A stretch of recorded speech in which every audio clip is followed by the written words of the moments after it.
कि इल्मी माहिरीन मैट्रिक को तलबा के लिए जो तालीमी कैरियर है उसकी पहली सीढ़ी समझते हैं और उनके मुताबिक एक कामयाब जो कैरियर है उस तक पहुंचने वाली जो पहली सीढ़ी है उसका आगाज़ यहीं से होता है। और फिर आजकल कॉलेज में एडमिशन होने के दौरान मिलने वाले जो ब्रेक है उसको ज़ाया नहीं किया जाता, बल्कि इसका फ़ायदा उठाते हुए कुछ ऐसे कोर्सेज़ हैं जिनको हम शॉर्ट कोर्सेज़ कहते हैं, उसको इम्पॉर्टेंस दी जाती है। और अक्सर जो तलबा हैं या अगर वो शॉर्ट कोर्सेज़ नहीं कर रहे होते तो वो इस वक्त को ज़ाया नहीं करते, कुछ सीख लेते हैं या कोई प्री क्लासेस ले लेते हैं।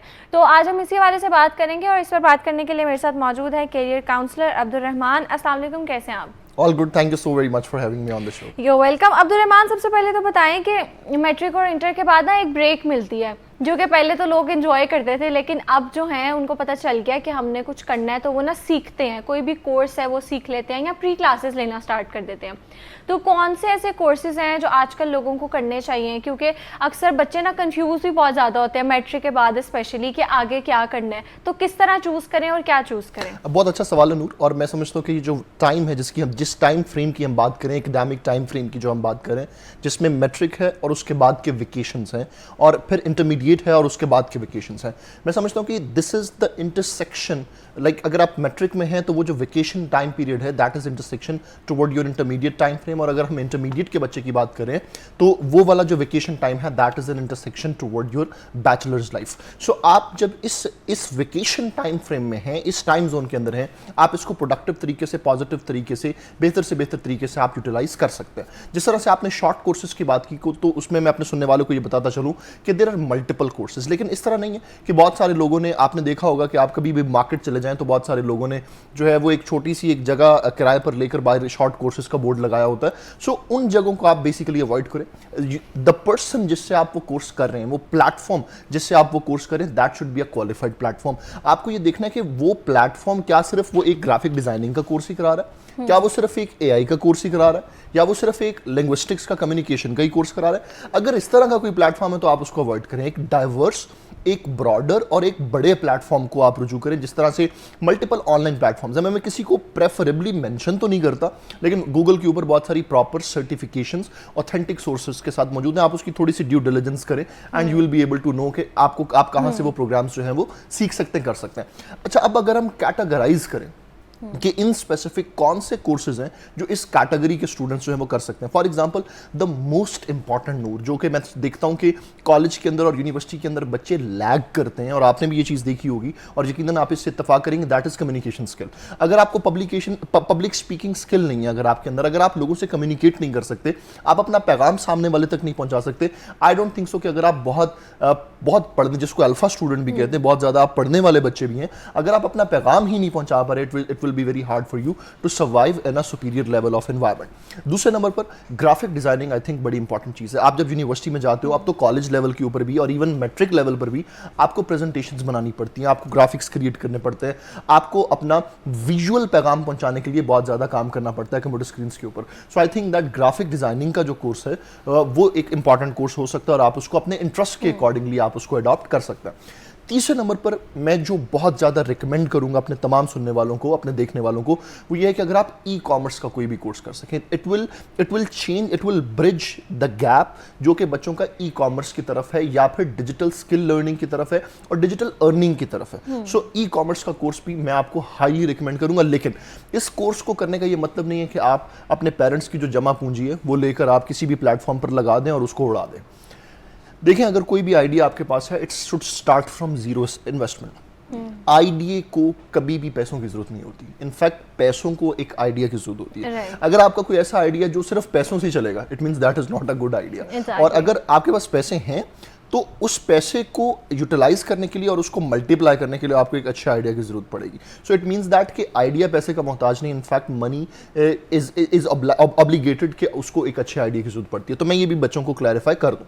और last but not the least, अगर आप एआई का एक छोटा सा कोर्स, एक basic level course, for example prompt engineering है, आपने एआई से बात कैसे करनी है, आपने एक एआई बॉट को अपना पैगाम कैसे देना ताकि desired result, desired outcome. For example अगर मैं आपसे कहूं चैट जीपीटी है या जेमिनी है, दीज मॉड्यूल्स आर डिजाइन नूर इन अ वे कि वो आपके साथ फॉर एग्जाम्पल वो आपको प्रेज करता है। फॉर एग्जाम्पल चैट जीपीटी से आप कुछ भी कहें, वो कहेंगे you have said an amazing, yes sir yes sir वो करेगा, right? It is yes sir kind of a module. आप उसको ये बताएं कि आप मुझे एक्चुअल स्टैट्स, एक्चुअल एनालिसिस दें, even if it contradicts what I told you. फिर जो डेटा वो आपको प्रोवाइड करेगा, that will be the factual and actual data. अच्छा, अब रहमान एक और चीज़ मैं ऐड करूँ कि जैसे आपने बात की ना कि कम्युनिकेशन स्किल्स पे हमें काम करना चाहिए। हम जब यूनिवर्सिटी जाते हैं ना, बेशक हम किसी भी सब्जेक्ट में हम एडमिशन ले लें, जो प्रेजेंटेशन है वो मुझे लगता है कॉमन है। हर यूनिवर्सिटी में आपको जाना है डाइस पे और आपको प्रेजेंट करना है, लेकिन अनफॉर्चुनेटली जो स्कूल्स हैं ना उसमें ये चीज़ नहीं करवाई जाती, जो कॉलेज है उसमें ये चीज़ नहीं करवाई जाती। तो हमारे एक टीचर थे, उन्होंने ये क्वेश्चन रेज किया यूनिवर्सिटी में, जब आपकी जो 12 साल की एजुकेशन है उसमें आप नहीं सीख के आते कि आपने जो स्पीकिंग टेस्ट है वो क्या होता है, अनलेस अनटिल किसी ने आइल्स किया हो। बहुत कम स्कूल, जैसे मैं जिस स्कूल से पढ़ी हूँ वहाँ पे तो प्रॉपर डायलॉग करवाए जाते थे, आपको प्रॉपर 15 मिनट दिए जाते थे या 7 मिनट दिए जाते थे, एक टॉपिक पे आपने बोलना है। लेकिन मेजॉरिटी लोग जिनका A+ भी ग्रेड है वो आकर सामने बोल नहीं सकते। तो उन्होंने कहा जब 12 साल एक चीज़ सिखाई नहीं जाती तो यूनिवर्सिटी में वो कैसे बच्चों से एक्सपेक्ट करते हैं कि उनको 20-20 या 25-25 नंबर की आप प्रेजेंटेशन देते हैं और फिर आप उनसे एक्सपेक्ट करते हैं कि वो उसमें अच्छे मार्क्स भी लें। तो मुझे लगता है यहाँ थोड़ा सा ये फ्लॉ है हमारे एजुकेशन सिस्टम बड़ी में। इंपॉर्टेंट बात है। मैं समझता हूँ कि अगर आपके स्कूल वाले पहले तो अगर वो इस चीज़ को सुन रहे होंगे तो वो ये अब ये क्लिप अपने पास रख लेंगे निकाल के। सो आई एम रियली ग्लैड कि आपके स्कूल के अंदर अगर आपको ये स्किल जो है वो सिखाई गई। बचपन से उन्होंने सिखाया। I agree with your point कि majority of the educational institutions ये स्किल आपको ऑफर नहीं कर रहे। इनफैक्ट अगर हम बात करें, अगर हम यहाँ पर बहुत सारे PhDs को लाकर बैठा दें, ट्रू स्कॉलर्स को लाकर बैठा दें, तो वो इस बात पर मुत्तफिक हैं unanimously that communication skill is the most important skill.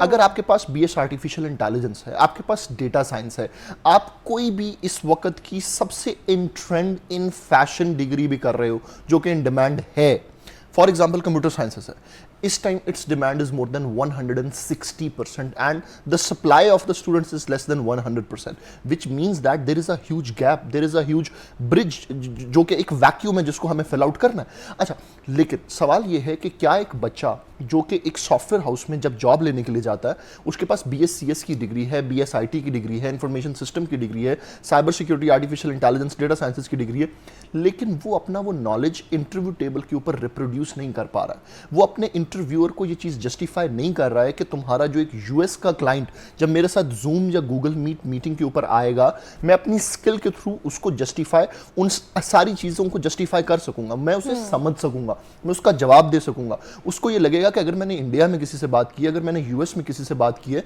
अगर मैंने UK में किसी से बात की है, this person is equally compatible, this person has equal potential, और ये उस लेवल पर जाकर मेरे से बात कर रहा है और मुझे उस चीज़ का जवाब दे पा रहा है। अगर ये सेंस आप डिलीवर नहीं कर पाए, चाहे आप डॉक्टर हैं, चाहे आप इंजीनियर हैं, चाहे आप एक IT स्पेशलिस्ट हैं, आप कभी भी एक अच्छी जॉब, एक अच्छा प्रोफेशन क्रैक नहीं कर सकेंगे। So I think it is the most important part कि अगर हमारे इंस्टीट्यूशन जो हैं वो कम्युनिकेशन स्किल, और उनको आपके स्कूल से भी सीखना चाहिए कि अगर वो उस डायलॉग का जो एक कल्चर है, वो जो ट्रेंड है, डिबेट्स तो फंडामेंटल पार्ट होना चाहिए। डिबेट्स के बगैर तो आपको डिग्री नहीं मिलनी चाहिए। और वो स्टार्ट यहाँ से करते हैं कि आपने शीशे के सामने खड़े होना है, एक आप हैं और एक अगला बंदा, वो अलग कैरेक्टर है लेकिन दोनों के लिए आपने बोलना है। Self fair is the most important thing. मैं हमेशा ये कहता हूँ कि जब भी पब्लिक इंटरेक्शन आप करते हैं, जितने भी हमारे ये मीडिया के लोग हैं, जितने भी लोग हैं जो पब्लिक एक्सपोजर हासिल करते हैं और पब्लिक में रहते हैं और वहां जाकर बात करते हैं, सबसे बड़ा fair is you use yourself. जब आप वो फेयर ब्रेक करते हो,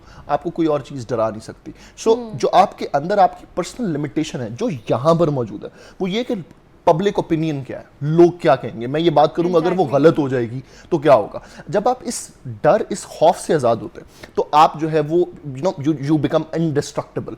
और ये कब होता है? जब आप प्रैक्टिस करते हो, जब आप खुद को वो गलती करने देते हो, जब आप एक गलती 2 से 3 दफ़ा दोहराते हो, आपको पता चलता है कि यार it's fine, it's perfectly fine to be wrong, but it is not fine कि अगर आपने वो चीज़ की ही नहीं है। सो अगर आप कोशिश कर रहे हैं और गलत कर रहे हैं, you have already won because you are exactly better than those people जिन्होंने अभी तक शुरू भी नहीं किया। So I always appreciate those people कि जो एटलीस्ट फील्ड में उतरकर मेहनत करते हैं, कोशिश करते हैं। आप 10 दफ़ा गलत करेंगे, 11th time it will be fine. So you should face your fears. बिल्कुल ऐसे ही। तो आज हम बात कर रहे थे कि कौन से ऐसे कोर्सेज हैं जो मैट्रिक और इंटर के जो स्टूडेंट्स हैं, जो उनको ब्रेक मिलता है इंटर के बाद और मैट्रिक के बाद, उसमें